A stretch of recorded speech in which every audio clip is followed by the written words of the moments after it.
మనకి మస్తు మంది దేవుళ్ళు ఉన్నారు కదా. ఇప్పుడు ఆ దేవుళ్ళ లిస్టులా ఒక కొత్త దేవుడు కూడా వచ్చిండు. అదే చెట్టు దేవుడు. చెట్టు దేవుడు అంటే తులసి చెట్టు దేవుడు అనుకునేరు కాదు, ఎరైటీ చెట్టు దేవుడు. ఆ దేవునికి గిప్పటికే కొబ్బరికాయలు కొట్టిండ్రు, పూజలు కూడా చేసిండ్రు.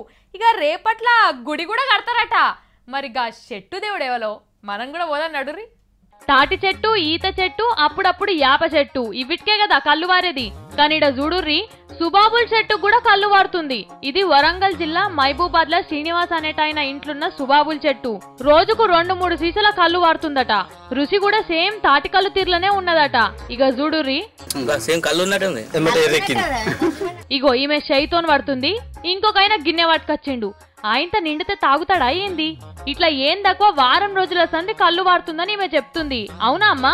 సుబాబు చెట్టుకు కళ్ళు గారుతుంది, వాటికి 4-5 రోజుల నుంచి గారుతుంది. మేము పట్టించుకోలే, ఇవాళ చూసి ఎక్కువ అవుతుంది కళ్ళు అని వీడియో వాళ్ళకి చెప్పడం జరిగింది. ఈ ముచ్చటెరక చేసుకుని ఆడకట్టోళ్ళ కాడికెళ్ళి ఊళ్ళున్నోళ్ళంతా చెట్టును చూద్దామని లైన్ కట్టిండ్రు. ఇక వచ్చినోళ్ళు వచ్చినట్టు మనిషో తీరు మాట్లాడు పెట్టిండ్రు. ఆనలు వాడనందుకే ఇట్లా అవుతుందని ఒకలంటే, ఇదేదో నాశనకాలానికే దబ్బున కొబ్బరికాయ కొట్టి మొక్కుదామని ఇంకొకలనుడు పెట్టిండ్రట. ఇక లాస్ట్ కు కళ్ళు చెట్టుకు పూజలైనాయి, కొబ్బరికాయలు కొట్టుడు కూడా అయింది. కానీ పబ్లిక్ అయితే గమ్మత్ చేస్తుంటారు.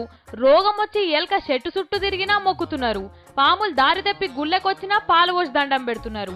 4 తలకాయల పిల్లగాడు పుట్టిండని ఫోన్ చేస్తే చూసినోడు లేడు, అరుచుకున్నోడు లేడు గాని అది నమ్మి జాగారాలు చేస్తుంటారు. ఇట్లుంటాయి అన్నట్టు పబ్లిక్ ల నమ్మికాలు, భయాలు, అనుమానాలు.